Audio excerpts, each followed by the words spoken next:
Welcome to Creative Piecemeal Podcast, a podcast for creatives. I'm your host, Tammy Takeishi. Join me for compelling conversations with artists, actors, authors, musicians, and other creatives about the impact of the creative and fine arts in their lives and our ever-changing world.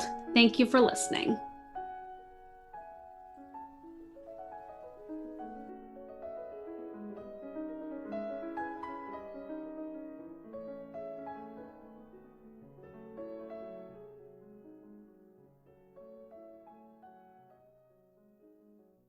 Welcome to another episode of Creative Piecemeal Podcast.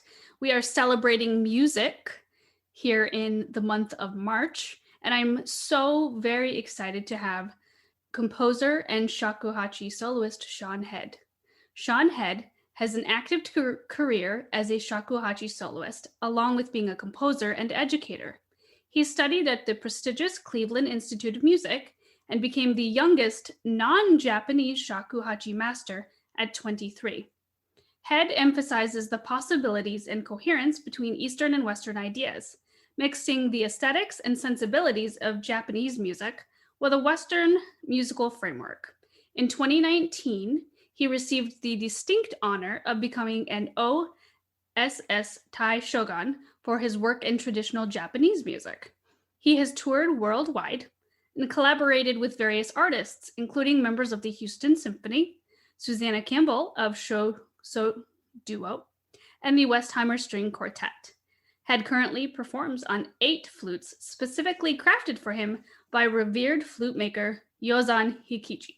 As a person with Japanese heritage myself, I'm especially excited and honored to have Shawn Head on the show. And I must admit, your music and your interest in the Japanese culture has made me appreciate my own culture and background more and become more interested in learning more about, my family and that side of my history. Because growing up in the US, it's not really something I learned as much as I wanted to. So I feel like I'm making up for lost time. Like every time I watch your videos or share them with my father or look at your posts and listen to your music, I feel like I'm reconnecting with that part of myself. And also it's been a really nice way to reconnect with my father. So thank you for that. I appreciate that. Oh, thank you so much for having me first off. And thank you so much for those kind words. I think that is probably the nicest compliment I've ever received, that this idea of not only just connecting with your heritage, but the fact that you get to connect with your father more and create relationships. I think that's the essence of shakuhachi and the essence of music in general, is to bring us together and make us closer. So thank you so much for that. That was really moving. Thank you. Oh, you're welcome. Well, thank you. Like I said, it's just been so nice to be able to connect with my dad that way. So, and then, being able to suddenly talk about his life in Japan. So it makes me want to go visit Japan even more. And you recently settled there. So how is it? How's the weather? Well, we just have a nice heat wave happening right now, and of course we're recording this earlier than the actual post date. But it was recently really, really cold, and we live in a house that's over 100 years old, so insulation is not yet a thing in old Japanese homes. So the mornings are very cold, and you really feel the seasons, as they say. But I bet it's totally worth it for all that beautiful scenery. Yes, we have a private Japanese garden in front of our house, and this house that we live in is actually our great grandfathers who built it in an early Taisho. Oh, that's fantastic! And what a wonderful way to keep it in the family and connect with the heritage there of your new family there. Oh yes, and it's so much fun, and they're really excited that we're putting all the work into. It's not easy and it's not cheap, but fixing the old home up and doing all the work is really rewarding at the end of the day. Excellent. Well, thanks for telling us a little bit about your home. One of the first questions I always ask the musicians is who or what inspired you to become a musician? So actually, it's a very roundabout way of how it all, because it wasn't just necessarily one person, but I think that it would be the person who pushed me and inspired me to do it would be my sister. And my sister, she was the one who first got me an instrument when I was a kid. She got me my first guitar. And I remember I couldn't play it at all. I mean, and it was one of those like first act instruments, they're crappy. And, I was like 5. I mean, I wasn't going to be playing music seriously. I didn't have a teacher or anything like that. I just strummed on the thing as loud as I could. And but yeah, she would keep pushing me later on in life to actually take formal lessons and learn how to play like actual rock songs. And she really inspired me to want to become like a really good rock musician. So my first song actually was the Blitzkrieg Bop by the Ramones. And like, I will be honest, once I was able to play that, I thought I was the coolest kid ever. Like, there was no equivalent to anybody at my age, or any age for that matter, because I could play the Blitzkrieg Bop. It is such a good song, and it's just 3 chords, and it's not even full chords. They're all Gotta power love chords. those power chords, right? Just parallel fifths everywhere. So obviously, after guitar, you moved on to other Yes. instruments. How did you decide on shakuhachi, and prior to that, violin and things like When that? I was in elementary school, it was a requirement to do an instrument or choir, and I definitely didn't want to do choir because I didn't like the choir teacher. And so I started up with the viola, and viola was an on and off thing. And I chose it because no one else chose it. And I was like, well, if no one else chose it, I want to be different. I want to be edgy. And so I chose the instrument, and then it would be something that I was on and off for years, where I would play it and stop and play it and stop and play it and stop. But I had a teacher who his name is TJ Hall, and he still works at the high school too, at the Franklin High School in Franklin, Wisconsin. And he was just my inspiration for wanting to get into classical music and also wanting to compose as well. He himself is a composer and a wonderful Irish fiddle player. So he also does, world music. And I mean, he was just kind of like the embodiment of like, oh yeah, like this is the kind of person I want to be. A really great teacher, a really great performer, a really great composer, and just a really good guy. And from there, I met members of Milwaukee Symphony, and I was inspired to just compose my own music and go to college and do that. When I was in college, I had an injury in my lower back, just cartilage. Basically, I was playing way too much, and I was playing with really bad technique, especially on my lower back. And so I'd have my hips pushed forward, and it was putting all the pressure right up on my lower spine. And from there, I couldn't play anymore. I couldn't play without like absolute pain.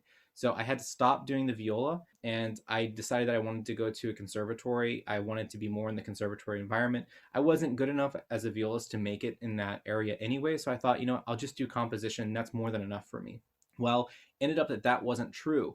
I really started to feel lonely, and I wanted to, I wanted to play music with other people, and I wanted to have that connection with the audience member and just connection with people in general, because the composer is usually locked in a room with 4 walls and a door that has no window on it, and you just sit at the piano and you just write, but you're always by yourself. And as a person who just loves to be around other people, loves to talk, I like going to I love having small parties at my house. That just doesn't work for me, which is ironic because I pick an instrument that the most of the music is all solo music, but I'm still able to go and be on stage and communicate with my audience members. So that finding that shakuhachi when I was traveling in Asia, that was the moment where I was like, this could be my outlet to make music.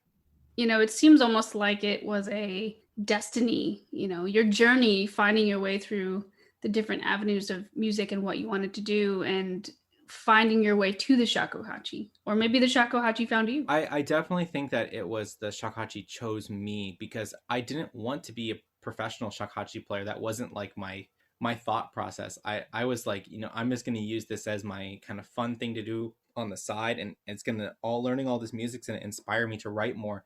And it's actually been the complete flip. I almost I play like 8 hours a day because of all my students and a lot of the practicing, and I want to discover new techniques, and I want to work with composers, but I barely have time to write music myself now. So it's such a crazy flip. It sounds like it worked out really well though, and you've done excellent for yourself in such a difficult and revered instrument, I would say. Yeah, but I could never have done this instrument without the training I had at conservatory. The ear training, the musical theory background, the learning how to practice properly, working with world-class chamber musicians and soloists, and learning how to be a soloist and stuff like that would never have come to me. I would never been able to do anything that I do in shakuhachi without all of that background. So like my time studying shakuhachi looks short. I mean, I'm still studying now.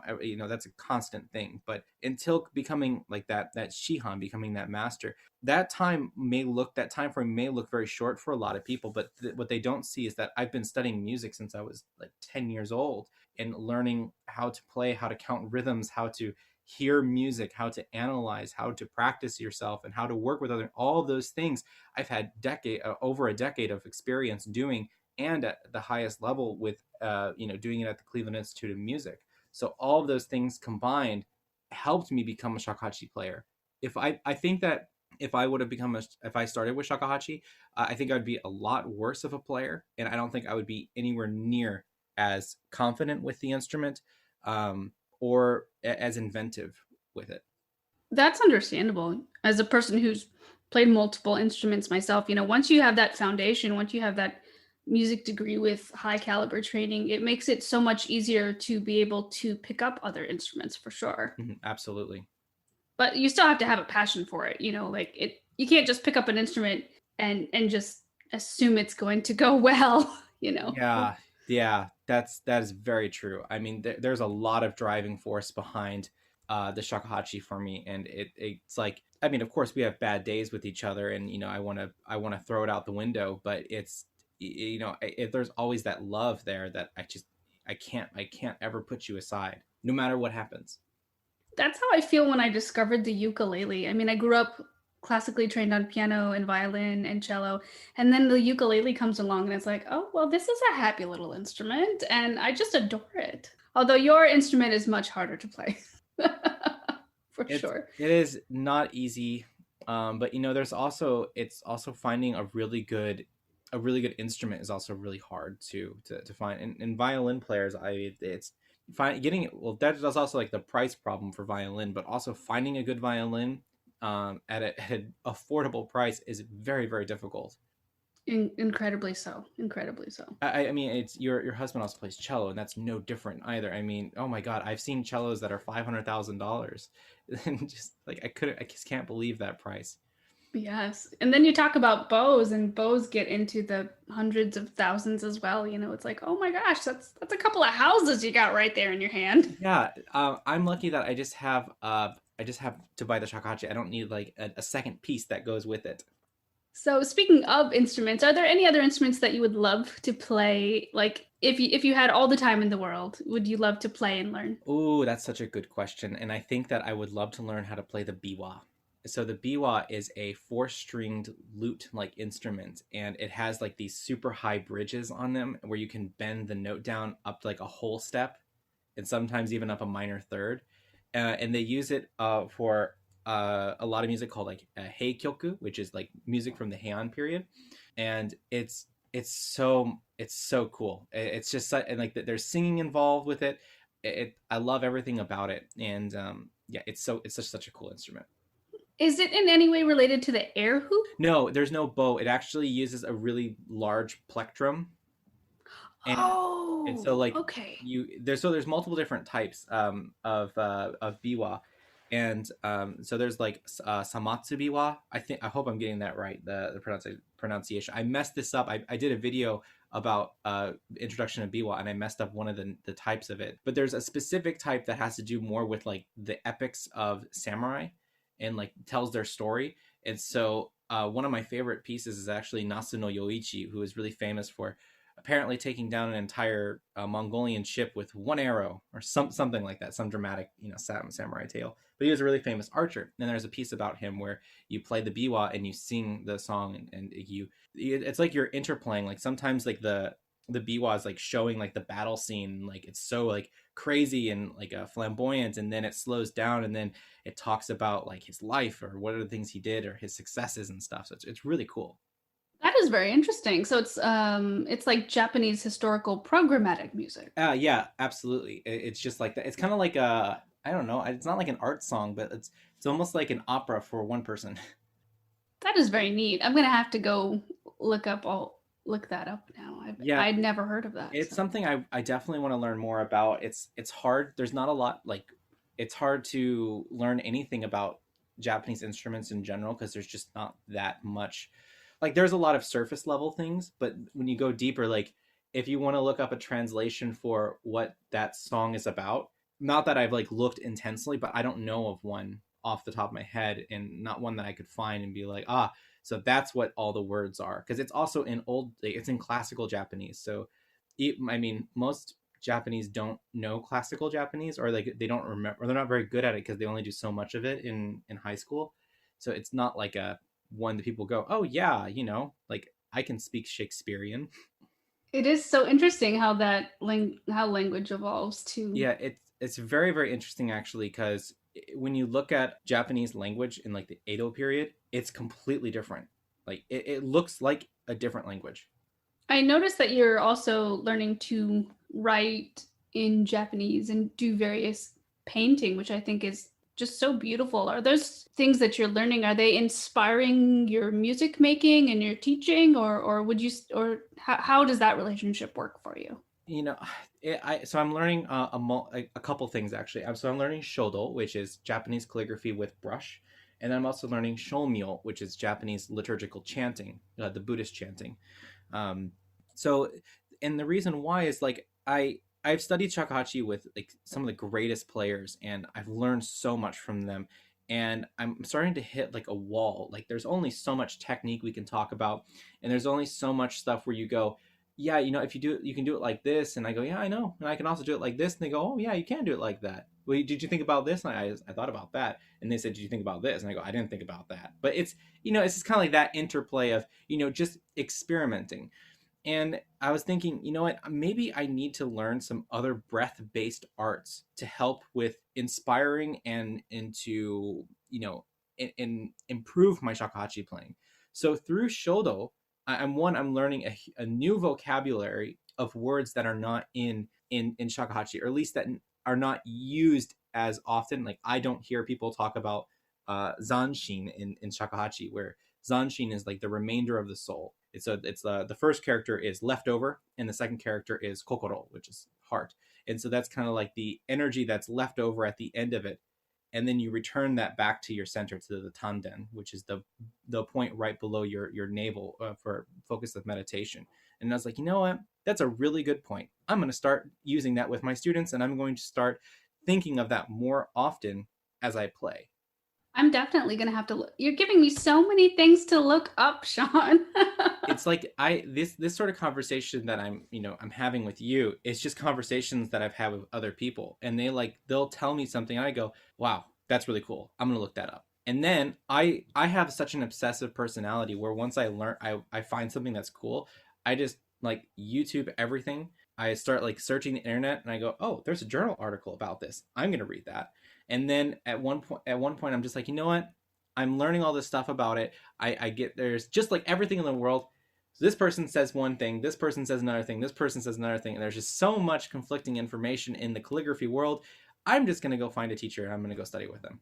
And so then I found somebody, and I started working with them, and she's wonderful, and she's really, really helping me with almost like relearning the basics of shakuhachi through shodo. And those absolute basics, I realized, are like, you know what, I didn't even realize that I was doing that. And not being aware of something is just as bad as not knowing something, in my opinion. So it's wonderful. Now shomyo, that's a whole nother ball of like, if you want to talk about something that's old, it originally comes from India, made its way through China and then through Japan. But it came in Japan, I think, like in the 700s or the 600s, same time as when like Kukai brought Shingon Buddhism to Japan. And this, oh my God, the music is just so beautiful. They have two different types of scales for shomyo, and this minor scale that they use, or this minor sounding scale, fits exactly with shakuhachi music. Like the melodies are so similar, and the way that the voice moves is the same way the shakuhachi moves. And it's like a whole new world of like, oh my God, I can take all of these sounds from my from shomyo, and I can just put them in shakuhachi playing, and it's just so cool. It really, you can go so deep. So it sounds like shomyo, you said, is a type of singing? Yes, type of meditation. That is very interesting. And then of course, like you said, everything synthesizes and it creates deeper meaning for your work with shakuhachi. Yeah, and I think that that's like one of the problems with like and this, my teacher explained this perfectly. My Shakuhatchi teacher, he said that, when you're in America, you don't have a lot of opportunities to experience breath-based arts at an extraordinarily high caliber. So when he was in Japan in the 80s and 90s, he said that he would just go to the No Theater, and he would sit in the audience and just watch them play and match up his breath with it. And I was like, that is such a good idea. And so then I went to a concert and I did the same thing. And I was like, I can find things that I like and what I don't like. And, especially watching like calligraphy in person and hearing the person breathe, like that's something they cut out. They put like music over the calligraphy. I'm like, I'd rather hear the person breathe, but that's more like the nerdy side. Like people want to hear the music and all that stuff. But for me, I want to hear that person breathe because I want to match my breath with them and see how they're doing it to kind of go deeper. But almost all of the arts, and I would actually say all of the arts in Japan, are breath based. So no matter what I go to see, whether it's tea, whether it's kabuki, whether it's, anything, aikido, or sword trainings or whatever, that all has to do with the breath. It has to do with the tanden. It has to do with, it's more about what you're doing. No. It's more about how you're doing it rather than what you're doing. I can see that. At least from what I know, most Asian cultures, there's so much intent, focus on the intent of the action and the intent of the product being created, like and having a really strong purpose of that. It's interesting because I think that part of that statement is really right, and then there's another part of it that's wrong, which is that focus part, like the focus on it. My Shodo teacher says, why, like, stop thinking so much about it. Like don't try to make the brush move with the brush, which means that everything has to be natural. And if you focus on it and you try to do it, it becomes unnatural. So she's super strict. My first lesson with her, we did one line for an hour, just one line, and you're like, well, that's just ridiculous. How hard is it to draw a line? Very hard. And I'll tell you why. Is because when you don't do it properly, the ink is actually, it's not as dark, and so they call that fukai, like deep. And so when you do it poorly, the ink is actually lighter. It's like it's so strange, and I can't tell you why it's that way, other than the fact that it's just like well, I'll tell you what my teacher says. You are connecting with the universe and using the energy of the gods. All right, I'll take that. I mean, if I can write with the energy of the gods, sign me up. But when you do it right, and when you don't think about anything and you just allow it to be, like, when does the line end? I don't know. When it ends. And you just have this feeling like right there, that's where it ends. It's almost reminds me of that story where this I can't remember the monk's name, but this one monk asks another monk, what is Zen? And at that moment he was like grounding flax or whatever, and he says, like, I think like 3 pounds of flax. And it's just like at that moment, and it's what it is. Like, what are you drawing? I don't know. I'll know when I'm done. When are you going to be done? When it's done. I feel like that relates so well to the creative art field, because when you're composing music or you're writing a poem, or you're writing a song for a friend, or what have you, or making a painting, there's like, you get this feeling within yourself where when something is finished. Yeah. But everybody's process is really different. I was always much more of a through composer, and I do a lot of things like that. Even like with shakuhachis, I don't try to, like, there's my planning process of, I play through something and I go, that didn't work. I need to find something else, and then try again. And then, that didn't work either. Then try again. Oh, maybe. And whatever. But, it's like, I'm reminded of a story that one of my other composition teachers told me about, John Corgliano, where like he would write out full diagrams and colors and pictures and lines and everything of his piece, of what it would look like, before he even wrote the first note down. So he had like this full mapped out plan of, this is how it's going to go. Then he writes the full piece and then it's done.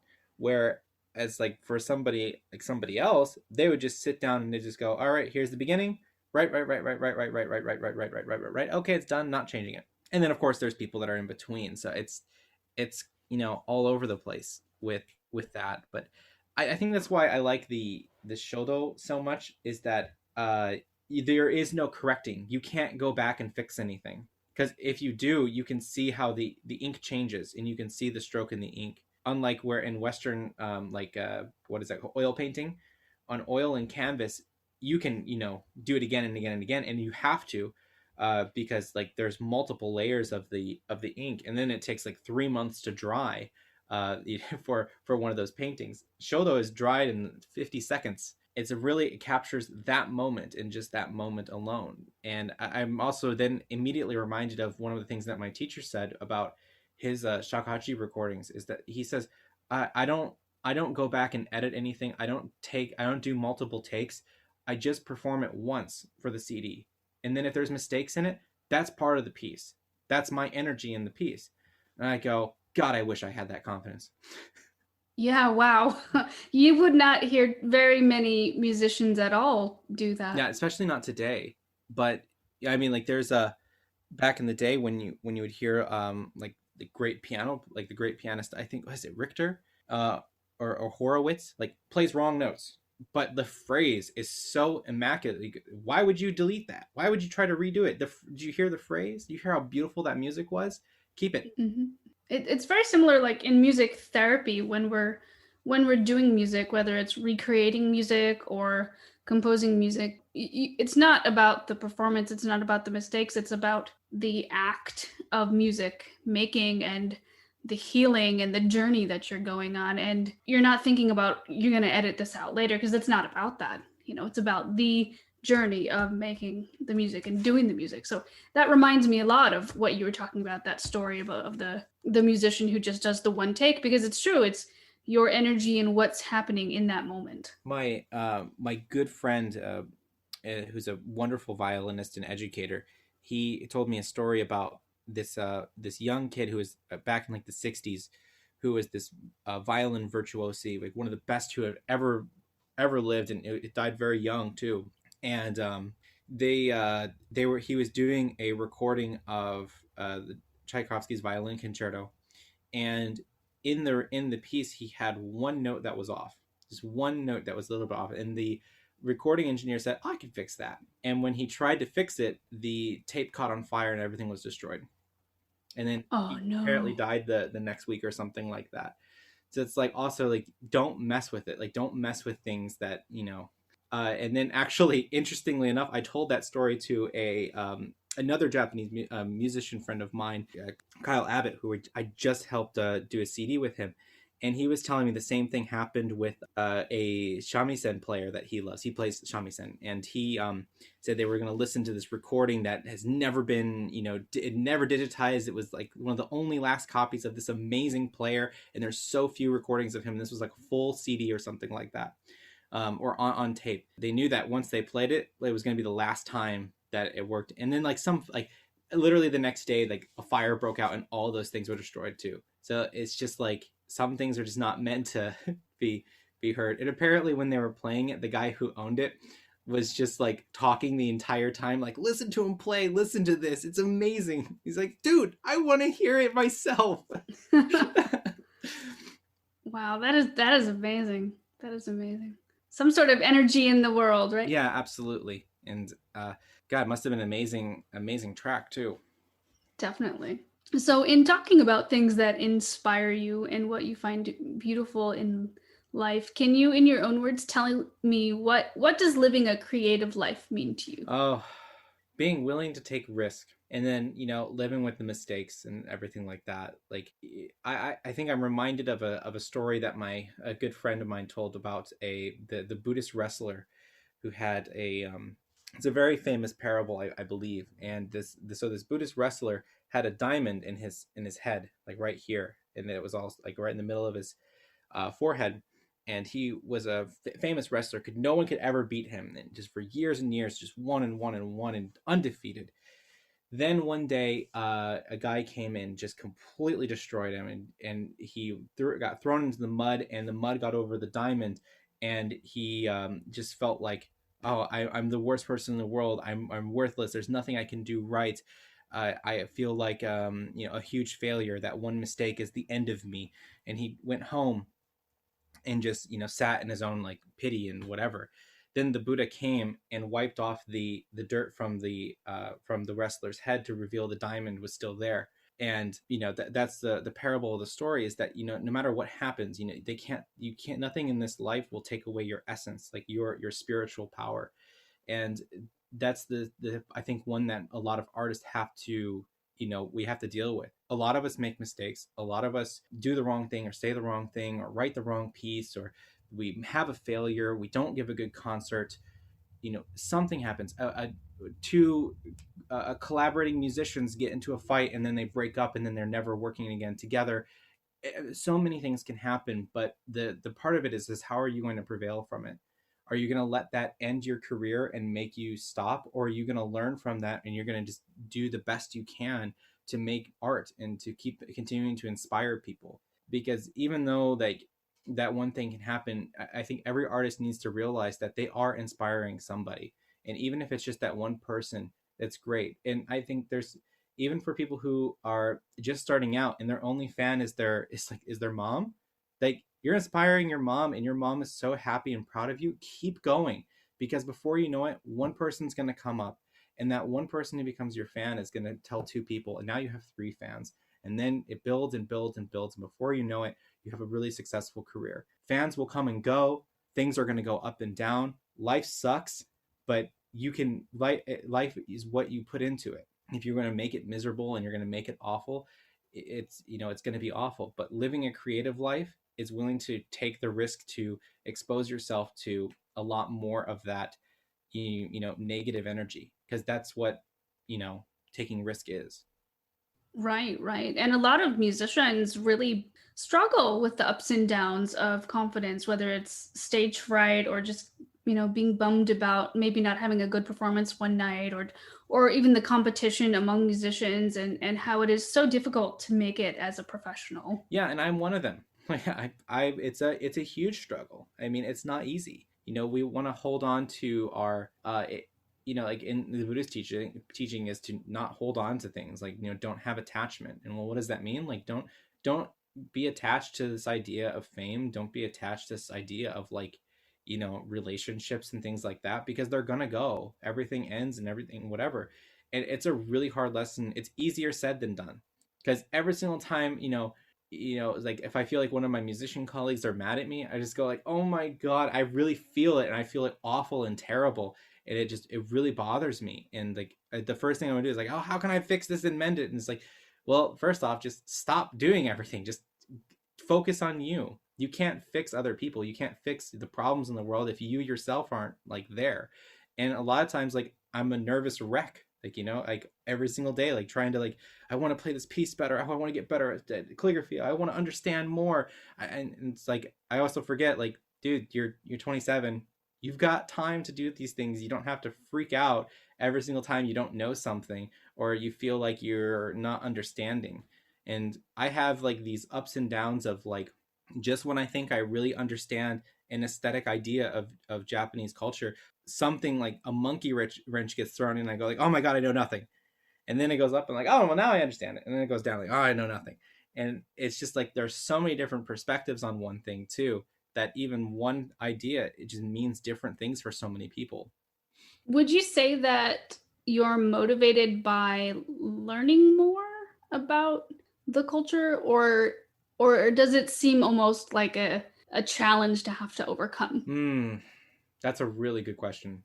And I would probably say that it's a little bit of both, because I want to know that stuff so badly, but I also have met Shakuhatchi players that have been doing it for like 30 years and they don't know any of that stuff. Like, so is it really necessary? Probably not. But like part of like my craziness, like the inner creative artist, just like I just have to know whether it's like, I don't know, it's such a difficult question. I mean, that could be like 10 hours of talk. I could write a book about that, is because, okay, even taking for Shodo, for example, I want to know how people do, like how they start their kihitsu. Kihitsu is the beginning start of a stroke. There are so many different ways of thought about them. Everybody will tell you that what one way is right and the other way is wrong. So who's actually right? Whatever works for you. Okay, so now let's bring it back to Shakuhatchi. Okay, so the piece that's on my stand right now is called The Old Bowl. All right, so I can look up 10 different performances of this. Every single one's going to be different. Every single one of those people is a grandmaster. which one's right? Well, so the real answer is it depends. It depends on like how you want to look at it. And what I would say is whichever one works for you. And what I'm actually finding out now is none of them work for me. And I just want to come up with my own.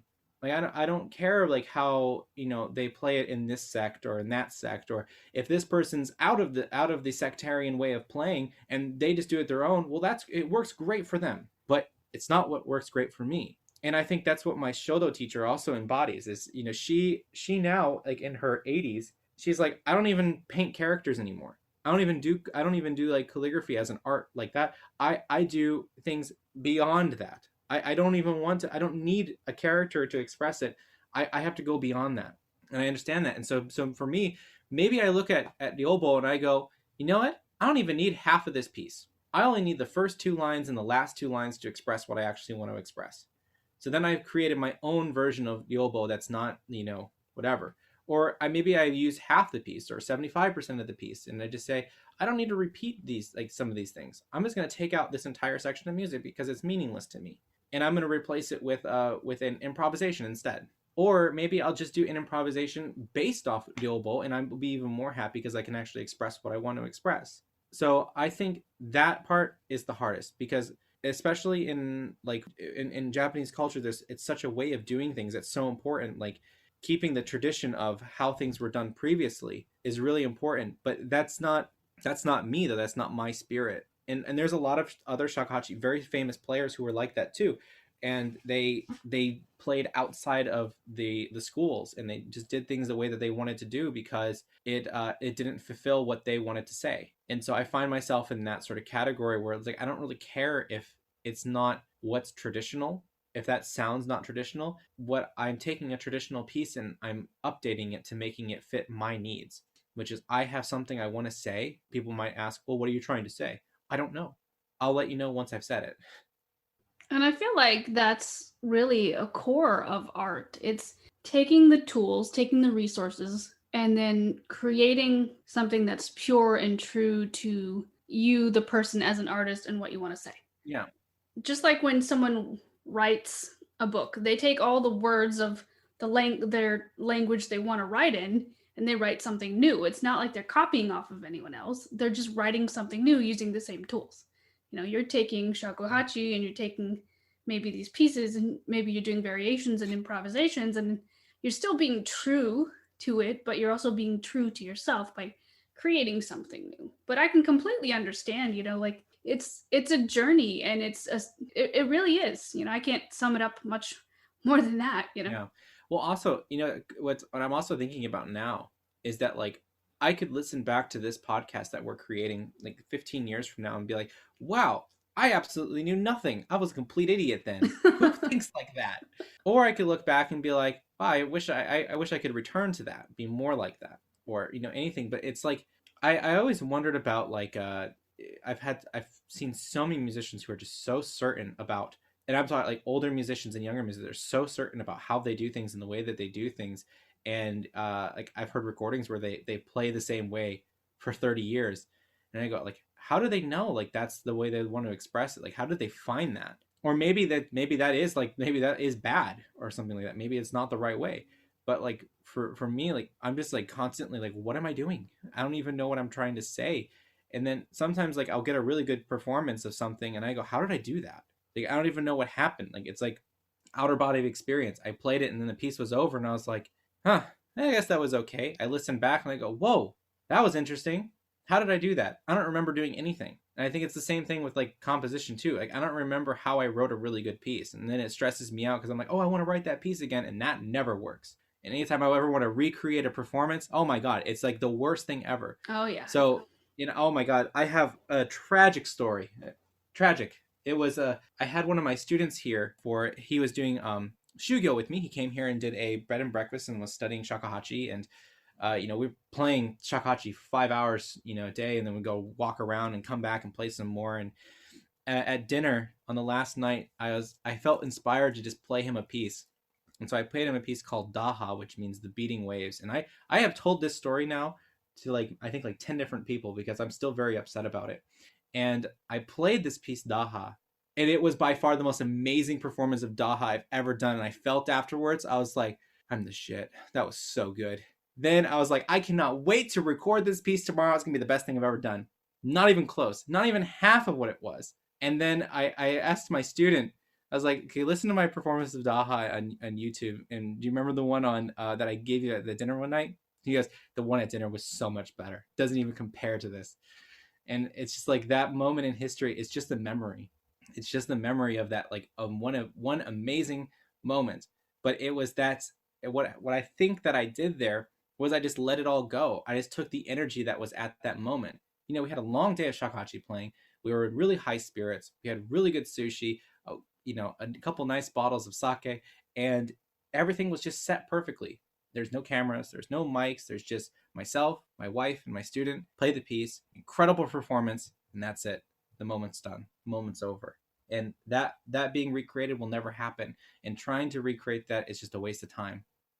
I know you say it's a tragedy, but I think you could categorize it as a triumph, because by not being able to recreate it again, it makes it all the more special. Yes, I think the reason why it's a tragedy for me is it's not recorded, and I want to listen to it again. And yeah, so there's that sort of thing. But also, I get that too, where now it's just a memory, and it's kind of special because only 3 people get to share it: myself, my wife, and my student. Mm-hmm. Very exclusive. It's a very exclusive club. But what's interesting that you brought up about how you want to listen to a recording of it is, would you want to possibly spoil such a special memory? Me? Yes. Other people no. But it's part of the craziness, because it's like I want to like analyze it and just figure out like what did I do that time. And I do that. I think that's probably one of my downfalls as a shakuhachi player, is, and one of my blind spots is that I worry too much about the times that I made a good note. And I don't, like, I need to take that lesson from my teacher where he says, that moment when I make a bad note, that's part of the piece. That's me. I'd be like, God, I just need to do that. Like when the note just goes flub, it's be like, yes, that was great. I sense that you're a perfectionist. Just a little bit? Does that come Just through? a tad. Just a tad. just a smidge. I'll tell you where I'm not a perfectionist though, is when I write in English, and like when I write things out. I think any editor that looks at my English writing would just be like, please go back to school. Please go back to school and write. And remember all those red marks? Those aren't good. Those bad. Well, did you write the bio on your own website? Because I thought it was very good. No, I did not. Oh, okay. I hired somebody. Well, whoever you hired, it was fantastic. Oh yeah, she's awesome.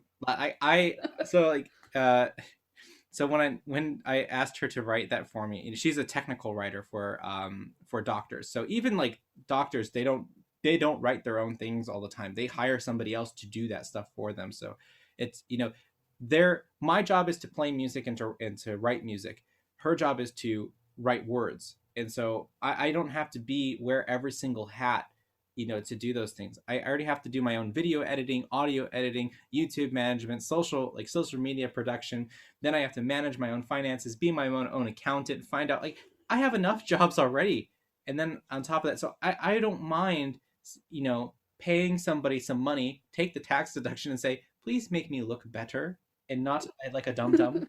So her process was, okay, you're going to write a bio for me, and you're going to tell me everything you want. And I want you to write about yourself as egotistically as possible, so I know everything you can do, and then I'm going to make you look better with doing this. I'm going to turn it around, and I will write it, and it will be great. And then she did, and I'm like, wow, that is really good.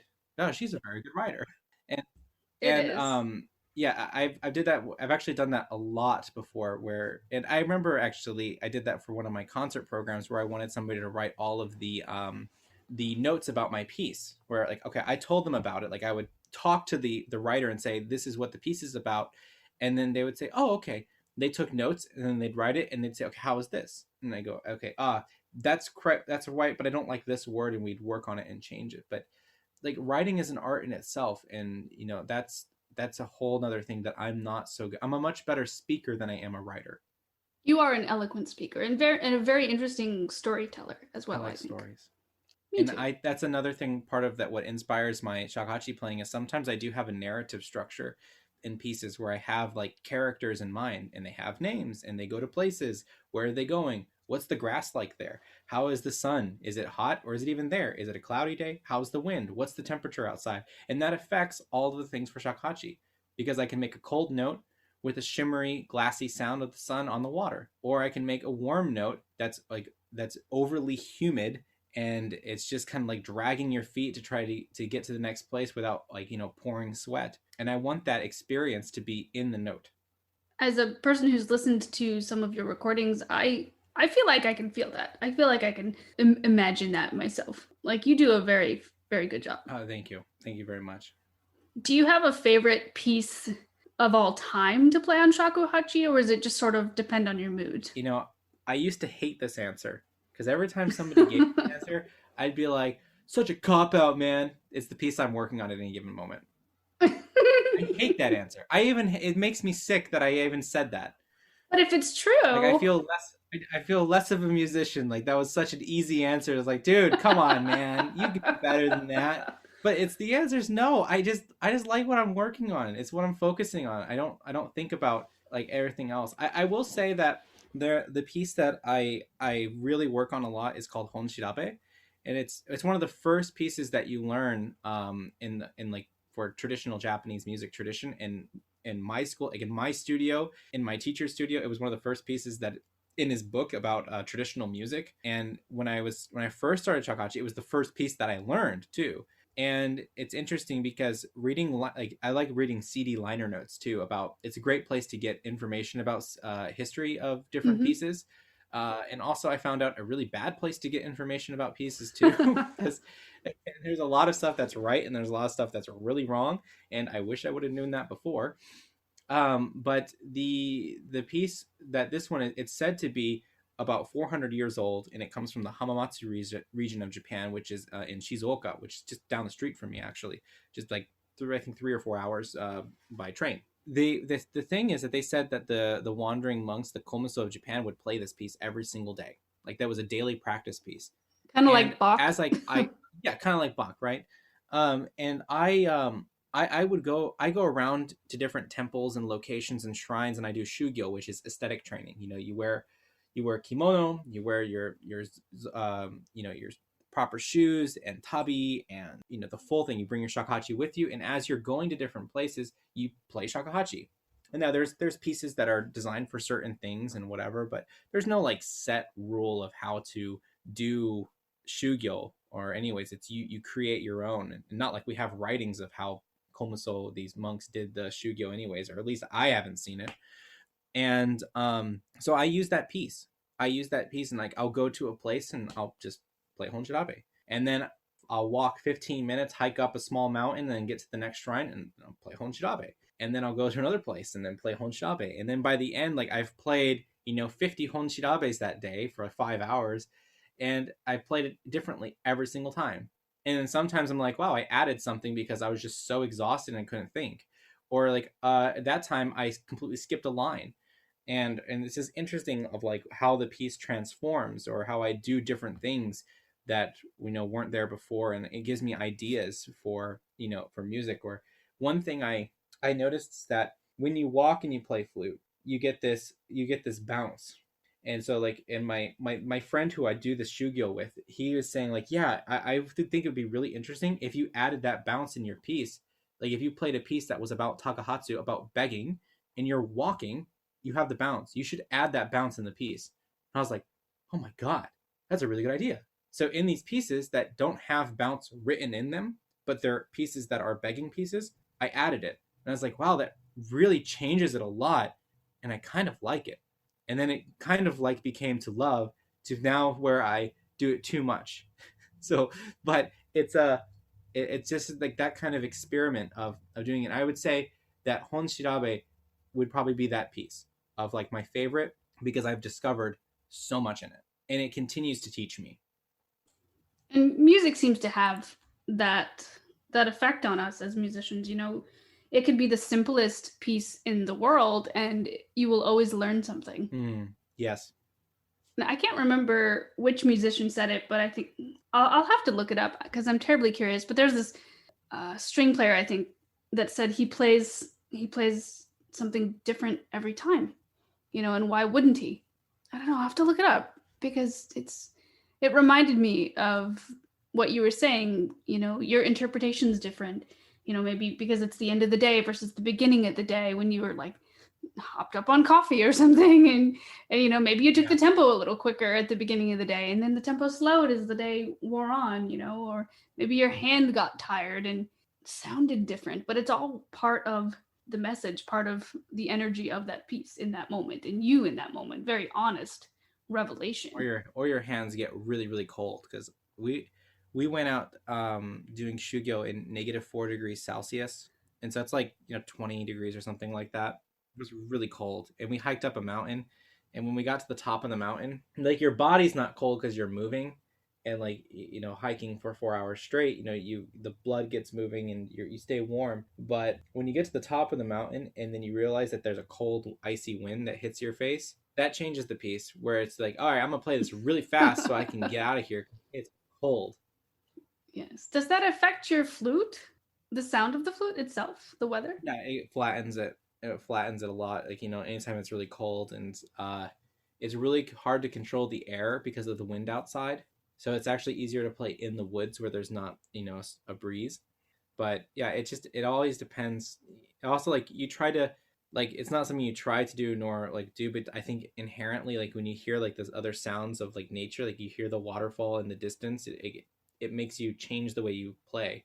And then you collaborate with the birds and you hear those sounds and you start to tighten up the sound to make more whistles at the end and whatever. So yeah, there's a lot of that sort of stuff. Just being in nature changes the way you interpret the music. Other than being in the really freezing weather, that sounds extremely peaceful, and it makes me want to go pick up Shakuhatchi now just to experience like interacting with the birds. Part of it really sucks though, because like Shakuhatchi takes an enormous amount of air, and so hiking up a mountain while playing at the same time is like, hiking is already difficult, playing is already difficult, putting them both together just sucks. But once you like come home and like the next day you wake up, you're like, all right, I feel like playing some Shakuhatchi, and then you play, you go like, wow, this is so easy. So it's not even just necessarily aesthetic training, but it's also like, just really great lung training. And you don't have to be in Japan to do it. Like, you can go anywhere. I mean, just like even in Texas, I mean, there's plenty of parks that are like huge, like national parks, where you can go and just walk around and play Shakuhatchi, and you can get amazing, like, it's an amazing experience. Just, or go to like a local mountain, local hillside or something, but that stuff's free. You don't have to pay anybody to do that. I mean, the only thing I have to pay for is a train ticket, which both ways cost me like $8. And so $8 to have like, a 5 to 6 hour experience in nature, that I can just play my flute as loud as I want, as soft as I want, as waterfall like as I want. I mean, I'd take that any day. That sounds so peaceful and almost transcending to an extent. I'll let you know when I transcend. You're getting there. Yeah, maybe next week, right? Maybe in 10 minutes. I don't know. We're going to take a quick break, and when we come back, more with Shakuhatchi player Shawn Head. If you enjoy my podcast, Creative Piecemeal, then check out Musician's Dish. Freelance musicians Robin Anderson and Audra Sergel are longtime pals, work wives, music teachers, recording artists, church musicians, directors, advocates, and now podcasters. Their bi-monthly conversations casually examine the ins and outs of being modern music entrepreneurs with multiple earning streams. Sometimes these conversations devolve into the gutter. Other times, they're truly uplifting. Every episode is a dish. Listen in for epic gig stories, ways they did and didn't survive 2020, not a great year for musicians or most people as it turns out, how they handle performance anxiety and maneuver the healthcare system, how they get paid, and the worst jobs they've taken for $100 or less, including some adjunct work. Every episode of Musician's Dish is a deep dive for your ear holes, curse words guaranteed. New episodes every other Monday. Listen and subscribe on Apple Podcasts, Spotify, Anchor FM, or wherever you like to tune in. And we are back with Shakuhatchi player and composer, Shawn Head. Welcome back to the show. So we're going to keep going with some more questions. And I've been curious to know, since you are in Japan, how has the current situation affected your creative process and your music making? I would say that in terms of like, actually creating stuff, not so much, but the inspiration that I get for playing in front of people, that of course is just completely gone. There's not a lot of. I have my first concert scheduled for March 20th, and if all goes well, that will stay on. But all of Japan is back into a state of emergency, which means that a lot of places are just closed down, and it's really sad to see. We were actually at Hozanji yesterday, and it's on a mountainside where we were doing shugyo, and I was looking at all the coffee shops and all the like hotels and things, and everything's closed. And I was just like, God, that's so mottainai. Like how like just like awful that is. Things are just sitting there and not being utilized and stuff like that. And it's the same thing with all the like musicians though. Like all these musicians have this amazing gift that they could be sharing with everybody, and share, and like there's so many great artists in the world, and they could be out in public and in person playing for people and inspiring, and that's just not there. So I feel very down about that. And I try to do things like, that's why I've uploaded so much to YouTube this past year, is just doing like a performance every single day, having a video, because the people just don't have that anymore. And it's not like YouTube makes a lot of money. Like I think if people knew how much I made this year on YouTube, they'd be like, oh, like, so you're basically doing it for free. And so my YouTube summary this year is like from November to now is a whopping $20 in advertisement money. So, and that's thousands upon thousands of views, and just really nothing. It's not about that. It's just about giving people inspiration to hopefully do their own art. And what I've noticed is I've actually noticed other people starting to upload more of their own performances, which is just so great. Like YouTube and all the like Venmo and all the other, or Vimeo, are all these outlets for getting videos as a way that we can at least express our art somehow. So trying to find ways, but when you're looking at a screen and you play a piece and you finish and there's no clap, you just see a bunch of text pop up, and or maybe a couple heart reacts or something like that. It's just not the same as looking into the person's eye and seeing that, like, oh, I really enjoyed that, or next piece please. Yeah, there's definitely an energy and a give and take from playing live, or even conversely, hearing a piece live or a band or an artist live, that is lost in translation, so to speak, via recording. But at least we have these capabilities. People are still able to share their music, and people are still being able to be inspired by it. It just looks different. It feels different. It's a whole nother medium. Absolutely. I do wish that, like, we could do. I did go to a concert 3 days ago, and was it 3 days ago or 2 days ago? Well, it doesn't matter. And there was very, very, very few people there. I would probably say there was probably 20, and the audience, like the hall, could actually fit like 250 to 300 people.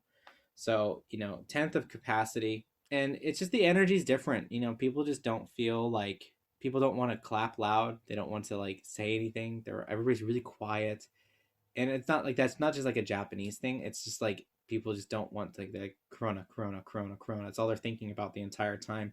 And then when somebody coughs in the audience, you can feel the tension in the air. Just everybody goes, hup, what is that? And it really ruins it. Like, it just, people can't just let go and just listen to the music. That's so sad that it's affecting the ability to enjoy art in that way. Even live art, when you're protected, like you said. Yeah. But in a positive spin, what is something that you're most thankful for during this unusually historic time? Well, I did meet my wife at this time, so that was great. And also, it really inspired me to move to Japan, because I thought, I knew that I can't say I knew. I'm not like a fortune teller, but when I saw that there was like the virus popping up in China and how fast it was spreading, I knew that it was just a matter of time before it went to Japan, before it went to Korea, then before it comes to the States. And I knew that it was going to be a lot bigger than in the onset of it. I knew that for a fact. I just had that feeling in my gut. And so I said to myself, maybe this might be the time to just pick up and move to Japan. And my now wife and I, when we were talking about that, we were thinking, like, what do you want to do? Because if we don't act fast, one, we're probably not going to be able to see each other again, because we're going to, the traveling between countries is just impossible.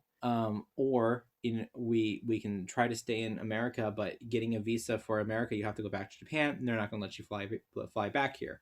Or so what is it going to be? And so it's a lot easier to get the visa for Japan. So he said, all right, well, let's just do Japan. It makes sense for me to be there anyways. It's always somewhere I wanted to live, and we can easily create a life there because your family is there. We have a support unit. Where in America, like, I have family, but it's not like, I mean, you probably have family in other states. Like, we don't see each other that often, because going from one state to another is actually a big deal in America. Whereas going from one prefecture to Japan to another is just like, yeah, that's a 2-hour like train ride and $11, one way. Where you want to do that in America, you're talking like lots of money, hundreds of dollars just to do that. So we ended up deciding to do the Japan thing. So I would say that's the two highlights. Is one, I'm living in this beautiful house in Japan. I have a lovely wife, and I'm able to live my life to the fullest and express it as much as I can. And I think just living in the old style, living in a house that has only tatami mats, and where we feel the seasons, we cook in the old style. It's having a garden out front that you have to take care of, doing the traditions here, and being able to focus on myself and not traveling constantly, has also been really great. Before the Corona thing happened, I was traveling usually 2 times a month to somewhere to do a concert or to do some sort of collaboration. In February and March alone of last year, I think I did seven different concerts in 7 different states. And January, I was out in California doing collaborations and doing video making, and I was in other places. So yeah, it was a really hectic lifestyle to be traveling like that. And eating out all the time is really not good for your body, I found. It sounds like you really came away with a lot of really positive things, and congratulations on moving and all those wonderful new life experiences that you get to have now. And it's well, it's great to not live out of a suitcase. Let me tell you, that's there. When I was doing my first like sort of mini tour, I would say, I went to Japan, and then I came back, and I did some concerts in America, and it was about 3 months long. And I was so sick of living out of a suitcase, because I would go back to my house, but I'd only be there for 2 days, and then I'd leave again.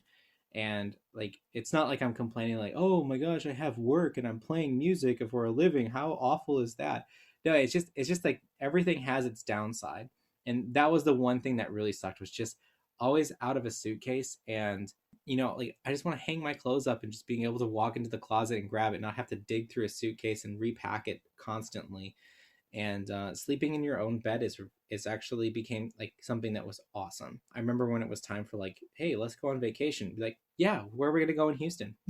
I want to stay in Houston and do something here for vacation. I don't want to travel anywhere. And I can only imagine that it's very, very taxing on musicians, traveling musicians, and I don't know how those people do it. I guess you really have to love the art, and there's so many sacrifices. I think of somebody like Yo-Yo Ma, who like, was traveling like every other day, it seems, to do a concert somewhere, and not even getting to stay in the air. Like, I was lucky enough where I was staying in the location for at least like 3 or 4 days, and sometimes up to a week, where I could at least relax and enjoy some of the things there.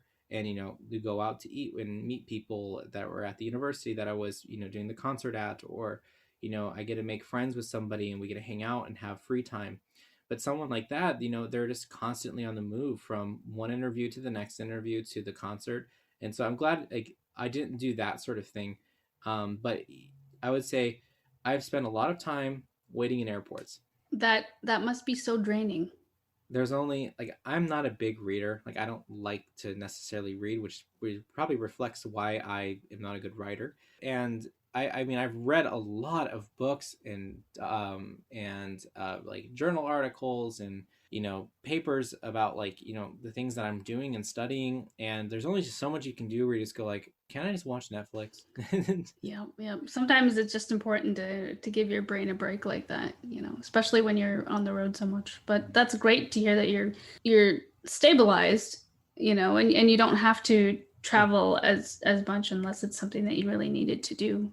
Do you think in the future would you continue to do touring, like once it's safe to travel? Would you consider that? Yeah, I definitely want to, but I'm gonna try to stick more on the like on the Asian side of things. I'd like to go to Taiwan, China, Korea, and maybe Pacific Islands and do more concerts there. And of course, doing more stuff in Japan.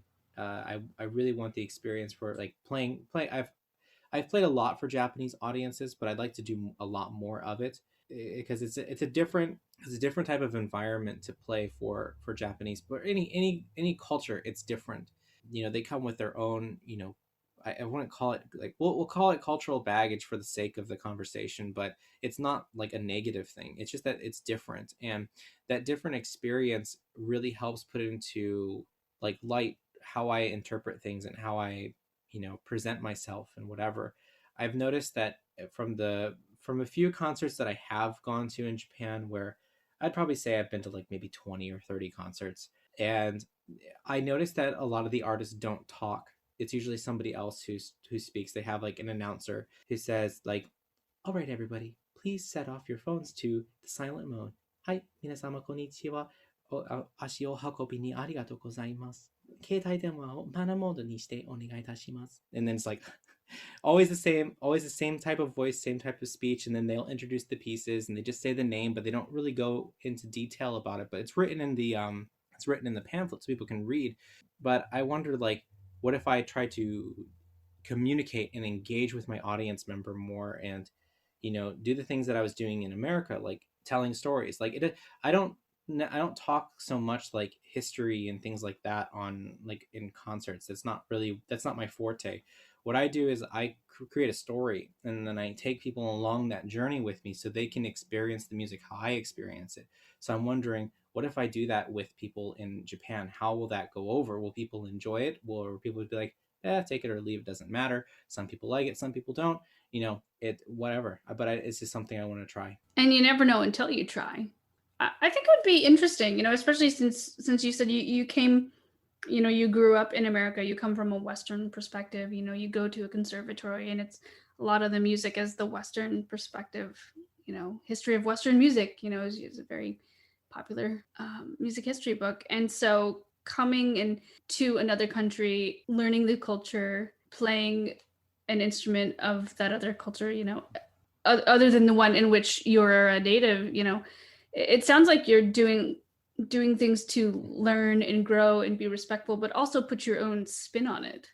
I feel like what I'm doing is almost what happened in the 1950s and 60s with classical music, where a lot of Asian players started to come over from China, Japan, Korea, and do music in America, and it went over like they played really really well, but they felt like a lot of restriction of like, well, this is not my culture and blah blah blah. It's like it's not really America's culture either. It's European culture. And so I understand how they feel, like how they felt at that time, and I can kind of see like, oh, it's not my culture or whatever, but it's like, yeah, but music is music. It's those Chinese musicians in the 1950s weren't playing Beethoven because they were just like, oh, I must become more westernized. And it's like they heard that and they found something amazing to it, and they found something that moved them and inspired them to the point where they wanted to try to go to America and play, or they wanted to go to Europe and perform and show them their interpretation of it.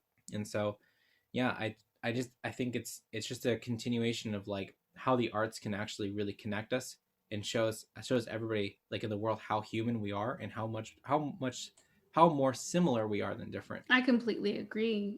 And like you said, music is music, and this could be applied to any of the creative arts. Really, it's about making something and sharing it and experiencing it and bringing people together. And you were talking about how people from the Chinese musicians coming over playing Beethoven. For me, I remember taking this world music class in college, and I really connected with klezmer music.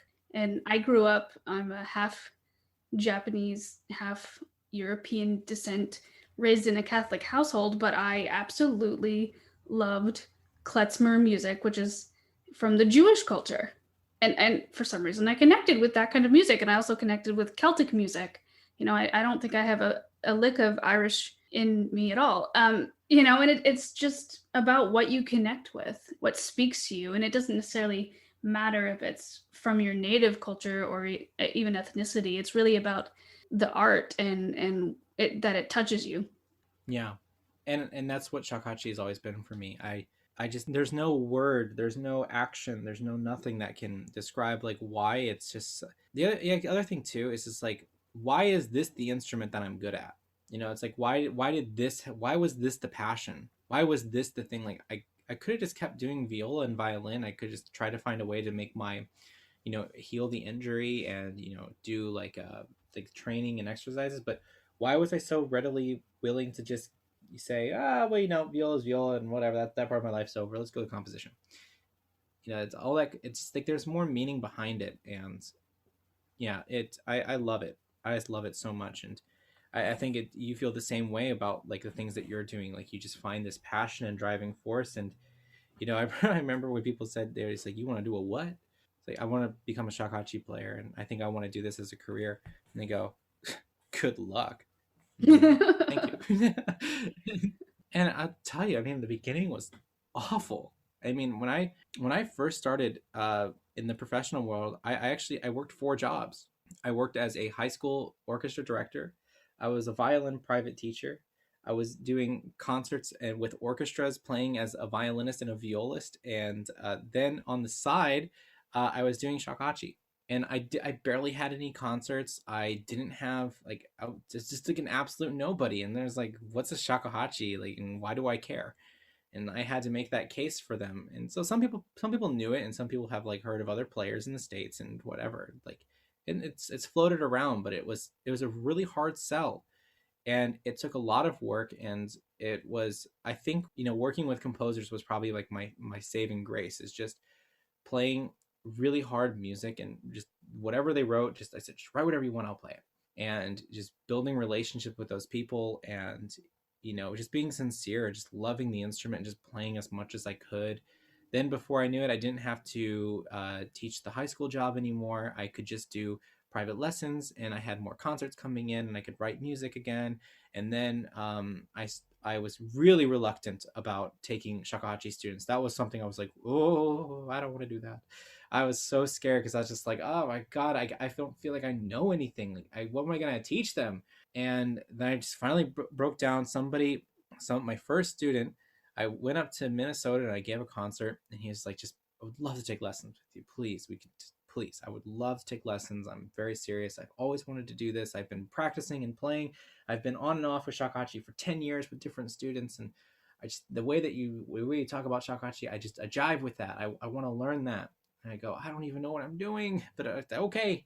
And then I'm so glad that I did that, because the teaching the shakuhachi, and that has made all the difference. It's made me such a better player, and it's made me such a better person. And I love my studio. And I love all of my students so much. We meet every single week, like the entire studio body. We all get on Skype and we do a master class. We listen to music together. We talk shakuhachi. We just do our insights. It's really like a family. And that's it. So I've really been able to just carve out this entire thing where I don't just play shakuhachi. I don't just, work with, a maker and, sell instruments. I don't just teach. I don't just do master. I do as much as I can with it. I want to get every single part of it, from the training in the mountains to waking up on Thursday morning to teach a student. And even though you came to shakuhachi later in your musical life, you've found your passion. Well, some people, they don't like, every time I feel like I feel like I'm falling behind, or I feel like I'm late on something. I remember that there used to be this thing on Facebook where they said like time is relative, and then they would give all these famous people like like Whoopi Goldberg didn't make her first big appearance until like in her 40s or something like that, or this actor didn't have a big break, or this musician didn't sell their first CD since they were 50. And then I realized at that point, it's like, well, you know what, when if I feel like the like something is not moving forward, that just means it's not my time yet and I have to wait. It will be there. And if I don't want to rush it, don't want to push it, it's just let it happen naturally and organically. And so just doing the things I want, not feeling the pressure to have to do anything. And that's, I guess, another thing that Corona has really helped with, is that I have to be a lot more patient, because I'm very patient with my students. I'm very patient with many things in life, but what I'm not patient with is myself. I'm demanding of, like, why aren't you good at this yet? Like, get better. Why aren't you playing at this level? Why can't you like do this piece? Why can't you understand these two concepts? Why aren't you able to do this? And it's just that constant like beating down of just like, bro, lift up, man. Go outside and go look at the flowers for a second and then come back and play it and just let it be. And that's me talking now and telling myself that. But again, easier said than done, because when I'm in the heat of battle working with the shakuhachi, sometimes I don't feel like we're working together. Sometimes I feel like we're at each other's throats trying to, do different things. And that's just, experience, communication error between me and the instrument. I was talking a few weeks back with Dr. Jennifer Higdon, another composer, Pulitzer Prize winning composer, and she famously was a late bloomer, not starting her musical education until she was 18. And then, of course, she just blossomed. But I think just like with you finding the shakuhachi later in life, it comes down to persistence. It comes down to a passion. Like it is what you're meant to do. And sure, you may like beat yourself up about certain things sometimes, and you may have a bad, well, quote unquote bad practice session, but it's about it's just, the important thing is you found your passion. And time's gonna pass anyway, and just do what you gotta do. I think the biggest thing is, it's like, and this is like my big thing about being a teacher, is that, like, is what I'm teaching like right? And like, what is right? Because I wonder that too. Like when I was like teaching Mozart, I'm like, I don't know if this is right. Like, what does it even mean? Like, I hear these recordings, and another person will say, "Oh, that's how we used to play it in the '70s." I'm like, what does that mean? It means how we played. Like, has everything? Do you hold the bow differently than before, or like you shape the phrases differently? Like, and so I'm thinking, like, I look at this music, like, when I teach a student, like, oh, I do it this way. Why do I do it this way? Is that right? What is right? I mean, and at some point, like, what I'm noticing more and more, like, as daily comes, as the days pass, and as I play shakuhachi more, the more and more I don't care what right is, because what I view right as is, did I express myself? What was I thinking about, or what was I not thinking about, or how did I feel at that moment? Did I take the energy that was around me at that moment, and did I express it properly? No? Well, that's wrong. But I played all the notes right. No, it's wrong. And that's me telling myself. It doesn't matter if you played everything perfectly in tune and everything was great. If you didn't control your energy properly and put that into and make a sincere performance, it's wrong, because you weren't being honest to yourself. And so that's like my message for my students, is like, we can sit all day and talk about how this is how they played it back 400 years ago. But what I just noticed is I just don't care. Like, that's great, and that's a cool practice. It's a great way to experience things, and I think it's cool to know it, and I think it's important. But as for me expressing myself, the guy who lived 400 years ago, who thought it was cool to do that, probably did the same thing that I was doing, which is like, I'm gonna play it this way because it's how I feel, and then stuck because he liked it. And other people said, well, I guess that's traditional, but I don't know. I mean, I wasn't there, I can't verify it, but I just want to play and just express myself the best I can, and that's what I hope to do. And wasn't it Beethoven that said something like playing the right notes without passion is inexcusable, or something of that nature? Yes. Yeah. That's right. Yeah. That's right. Because it's not music. Yeah, you could have all the right notes, and if you're just like a robot about it, like there's no point. And I have to thank my teacher, Michael Chikuzen-Gold. Is just, he's been like that driving force of just energy and inspiration. And he always has the right quote, he always has the right words, and he's a true pedagogue and just a brilliant teacher. And I got so much from him, and I still meet with him often just to talk, and it's always enlightening. And one of the things that we've recently been talking about, and I think he's mentioned to me like 4 or 5 times now, is that one of his teachers, like one of the greatest shakuhachi players that ever lived, Katsuya Yokoyama. One thing that he used to say, my teacher has now said this to me, I think probably like 15 times. Music is what you put into it. That's it. No more, no less. If the performance is boring, it means you're boring.